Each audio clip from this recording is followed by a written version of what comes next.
নমস্কার, বাংলা জ্ঞান হাব চ্যানেলে আপনাদের সকলকে স্বাগত। গতকাল এমন একটা ঘটনা ঘটলো যার ফলে পাকিস্তান তা পুরো প্রদেশে ইন্টারনেট বন্ধ করে দিল। সমস্ত বড় বড় শহরগুলোতে ইন্টারনেট বন্ধ, কোনো যোগাযোগে সম্পূর্ণ বিচ্ছিন্ন। আচ্ছা, ঘটনাটা কি ঘটেছে? ঘটনাটা হয়েছে যে এমন একটা ঘটনা যেটা যাতে বিদেশে বা অন্য কোনো দেশের কাছে যাতে এই নিউজটা না পৌঁছায়। আর এর জন্য পাকিস্তান বারবার যেটা করে, ঘটনা ঘটাবে নিজে, দায়ী থাকবে নিজে, এবং সেই ক্ষেত্রে বারবার আঙুলটা তুলে ভারতের দিকে। এবারও কিন্তু তেমনই কিন্তু তুলবে। আশা করছি 2-3 ঘন্টার মধ্যেই তুলবে, কারণ পাকিস্তানের কাজই তো তাই। পাকিস্তানের কাজই তাই, কিছু হলেই তো ভারতের উপর আঙুল তোলা। ঘটনাটা কি হয়েছে? শুক্রবার নামাজের সময় একটা ভয়ঙ্কর দুর্ঘটনা পাকিস্তানে সকলের সামনে আসলো এবং গোটা বিশ্বকে চমকে দিল। কি হয়েছে ঘটনাটা? পাকিস্তানের কন্ডিশন এতটাই বর্তমানে খারাপ হয়ে গেছে যে পাকিস্তান গভর্নমেন্ট বুঝতেই পারছে না যে অ্যাকচুয়ালি হচ্ছেটা কি যে বুঝতেই পারছে না। অপর দিক থেকে যদি আমরা বেশ কয়েকটা পয়েন্ট আপনাদের সামনে দেখি, যে পরিষ্কারভাবে বোঝা যাচ্ছে যে পাকিস্তানের মানুষ এখন পাকিস্তানের সরকারের বিরুদ্ধে, এবং সাধারণ মানুষকে সেফটি দিতে পারছে না পাকিস্তান গভর্নমেন্ট। এবং যে সমস্ত টেররিস্ট গ্রুপগুলো পাকিস্তান তৈরি করেছিল, সেই সমস্ত টেররিস্ট গ্রুপগুলো তা পাকিস্তান গভর্নমেন্টের কন্ট্রোলের বাইরে চলে গেছে। ভাবুন একবার। আর যখনই কন্ট্রোলের বাইরে চলে গেল, কি করলো? বারবার ইন্টারনেট বন্ধ করে দিল, ইন্টারনেট বন্ধ করে দিয়েছে। এই আর্টিকেলটা যাওয়ার আগে আমি সকলের কাছে একটাই রিকোয়েস্ট করব, প্লিজ চ্যানেলটাকে সাবস্ক্রাইব করে নেবেন। কারণ এই চ্যানেলে আপনাদের সামনে আমরা আর্টিকেল তুলে এনে এক্সপ্লেন করে থাকি, যে অন্যান্য চ্যানেলে যেখানে আমরা দেখতে পাই যে ফেক নিউজে ছড়ে গেছে, কিন্তু এখানে সেটা একদমই হয় না। কারণ প্রত্যেকটা নিউজ একদম অ্যানালাইসিসের মাধ্যমে এবং আর্টিকেল তুলে এনে আপনাদের সকলের সামনে পরিবেশন করে থাকি। তাই যারা বড়রা আছেন, গুরুজনরা আছেন, সকলকে বলবো প্লিজ চ্যানেলটাকে সাবস্ক্রাইব করে নেবেন। আপনারা হয়তো দেখছেন ভিডিওটা 5 থেকে 10 মিনিট, কিন্তু এর পেছনে পরিশ্রম অনেকটাই বেশি। আশা করছি সকলে পরিশ্রমের মূল্য দেবেন। চলুন মেইন বিষয়ে কিন্তু আসা যাক। দেখুন, গতকাল যদি আমরা দেখি, গত পরশুদিন পাকিস্তান কি করেছে, কাবুলের ওপর, মানে আফগানিস্তানের যে রাজধানী কাবুল, সে কাবুলের ওপর আক্রমণ করেছে। সে কাবুলের ওপর হঠাৎ করে সে তাই ফাইটার জেট নিয়ে গেছে এবং চুপচাপ রাত্রেবেলায় ওখানে বম ব্লাস্ট করেছে, এবং হেভি বম ব্লাস্ট করেছে, যেখানে কাবুলে বহু সংখ্যক মানুষ মারা গেছে। যার ফলে তেহরিকি তালিবান সংগঠন এবং আফগানিস্তান, পুরো আফগানিস্তান মানে সরাসরি নেমে পড়েছে পাকিস্তানের বিরুদ্ধে, তাকে যোগ্য জবাব দেবে এমন জন্য সে নেমে পড়েছে। ঘটনাটা হয়েছে পাঞ্জাব প্রদেশে একটা মসজিদে নামাজ যখন চলছিল, শুক্রবারে নামাজ চলছিল, সেই মসজিদের বাইরে প্রথমে একটা বম ব্লাস্ট হয় এবং তারপর একজন নেমে এসে গুলি চালাতে শুরু করে, যার ফলে দেখা যাচ্ছে যে 6 জন মানুষ মারা গেছে। এই নামাজ যারা পড়ছিলেন তারা মারা গেছে। এবং পাকিস্তান যা করে, এই ধরনের ইস্যুগুলোকে চাপা দেওয়ার জন্য নেট বন্ধ করে দাও, নেট বন্ধ করে দাও, যা করে সেটাই করছে। এবার পাকিস্তানে এত অর্গানাইজেশন তৈরি হয়ে গেছে ছোট থেকে বড়, যে পাকিস্তান গভর্নমেন্ট তার হাতের বাইরে সমস্ত সিচুয়েশন চলে গেছে। এখন কাকে কন্ট্রোল করবে, কাকে কন্ট্রোল করবে না, এটা বুঝতেই পারছে না। এবার পাকিস্তান তো বারবার বলে প্রত্যেকটা ঘটনা চাপা দেওয়ার জন্য, না না না এটা আমাদের সঙ্গে যুক্ত নয়, এরা এই দেশের সঙ্গে যুক্ত নয়। তাহলে ভাই, তেহরিকি তালিবান কেন, তেহরিকি তালিবানকে নিয়ে তোমার চাচা ডোনাল্ড ট্রাম্প কেন বলল যে তেহরিকি তালিবান হচ্ছে পাকিস্তানের অর্গানাইজেশন? কেন বলেছিল বলুন?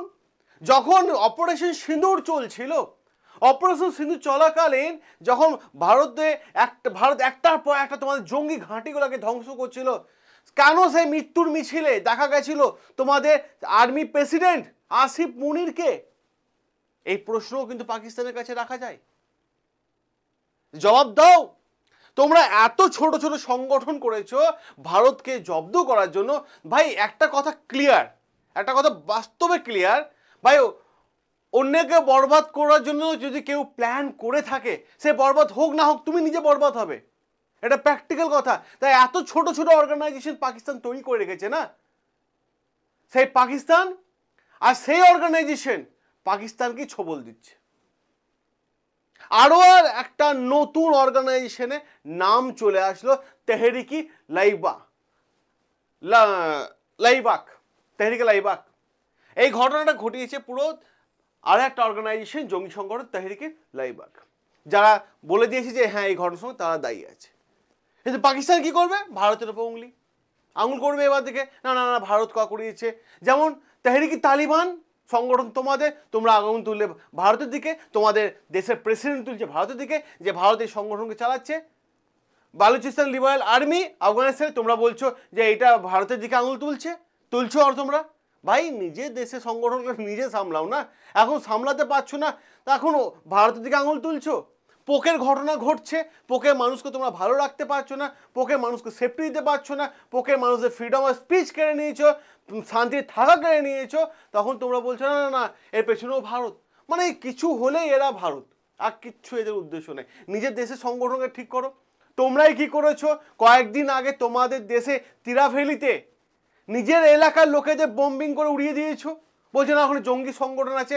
কারণ তোমরা যেখানে বোমা চালিয়েছিলে সেটা সিভিলিয়ানদের এলাকা ছিল, সেখানে সাধারণ মানুষ বাস করতো, আর তোমরা বলছো না না না ওখানে জঙ্গি ছিল, লুকিয়েছিল, ওটা পাহাড়ি এলাকা। ভাই বোম ফেলছো সাধারণ মানুষের ওপর, কারণটা কি? কারণ পাকিস্তানকে এবার ইউনাইটেড নেশনে যেতে হবে, সেখানে স্পিচ দিতে হবে, আর ইউনাইটেড নেশন তীব্র নিন্দা করেছে এই ঘটনার জন্য।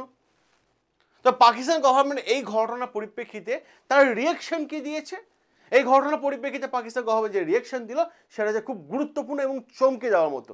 তারা বলছে এই যে সংগঠনটা কাজ করেছে এরা হচ্ছে রেডিক্যাল ইসলামিক গ্রুপ। কে তৈরি করেছে? তুমি তো তৈরি করেছো। পাকিস্তান এরকম অনেক অর্গানাইজেশন তৈরি করেছে ভারতের বিরুদ্ধে কাজে লাগানোর জন্য। ভারতীয় ইয়ং যুবকদেরকে ব্রেন ওয়াশ করো, বোঝাও, ঠিক আছে, এবং এদেরকে ফিল্ডে নামাও, আর টোটালটা কন্ট্রোল করবে কারা? পাকিস্তান থেকে। ভাই এরকম তো প্ল্যান করেছিল তোমরা, কিন্তু সাকসেস তো হতে পারোনি। আজকে এই সংগঠনগুলো আজকে তোমার দেশের মানুষদের, তোমার দেশের সরকারের কাছে প্রশ্ন চাইছে। পাকিস্তান তো অস্বীকার করতে পারবে না যে পোকের মানুষরা 70 বছরের ইতিহাসে জবাব চেয়েছে, পাকিস্তান গভর্নমেন্ট দিতে পারেনি বলে সেখানে আর্মি ফোর্স নামিয়ে দিয়েছে, সেনাবাহিনী নামিয়ে দিয়েছে, এবং সেখানে লড়াই চলছে, সাধারণ মানুষদেরকে আঘাত করা হচ্ছে এবং গুলি চালানো হচ্ছে। পাকিস্তান অস্বীকার করতে পারবে না।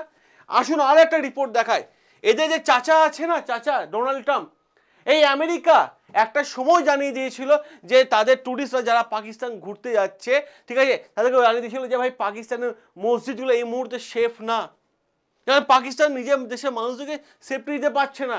ওদের চাচাই জানিয়ে দিয়েছে US one citizen two potential terror threat. কি দেখে রাখো, পাকিস্তান পরিষ্কারভাবে তাদের আমেরিকা পরিষ্কারভাবে তাদের টুরিস্টদেরকে জানিয়ে দিয়েছে যে ভাই তোমরা সিটিজেন জানিয়ে দিয়েছে তোমরা সেফ না ওখানে। এবার আরো একটা ঘটনা দেখুন আপনারা, এখানে আরো চমকে যাবেন।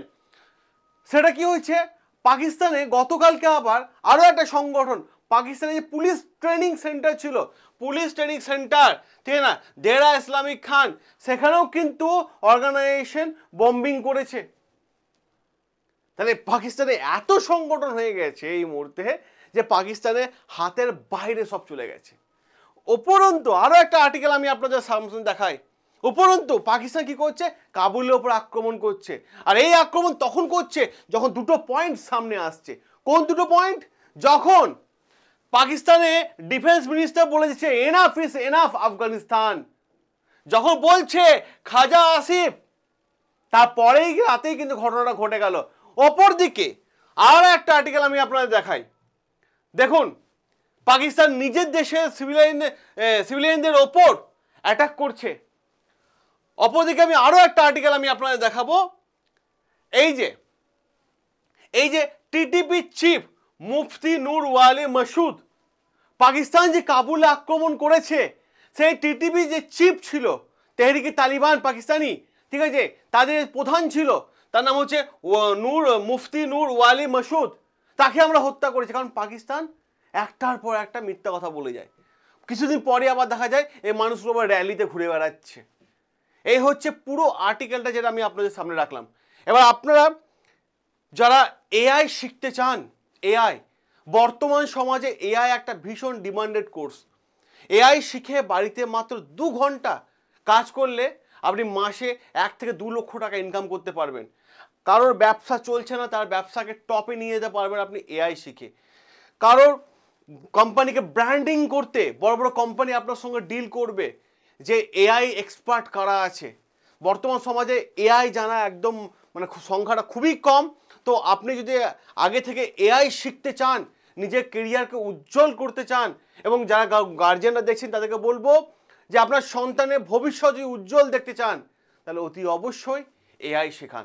আর এআই শিখতে হলে এই নাম্বার আমি একটা দিচ্ছি 9332813134, এই হোয়াটসঅ্যাপ নাম্বারে জাস্ট একটা হাই এআই লিখে পাঠান। আমাদের টিম উইদিন এ সেকেন্ড আপনাকে গ্রুপ জয়েনের লিঙ্ক পাঠাবে। ওই লিঙ্কে জয়েন করে গিয়ে প্রত্যেকটা ডিটেলস আপনারা পেয়ে যাবেন। অতএব আমি একটাই কথা বলবো, নিজের ভবিষ্যৎকে অন্ধকার থেকে আলোর জগতে নিয়ে আসুন। অনেক খরচা করেছেন সন্তানের জন্য, এবার এআই শেখান তার ভবিষ্যৎ উজ্জ্বলের জন্য। সকলে ভালো থাকবেন, সুস্থ থাকবেন, সাবস্ক্রাইব করে নেবেন বাংলা জ্ঞান হাব। দেখা হবে আপনাদের সাথে নতুন আরও একটা আর্টিকেল নিয়ে।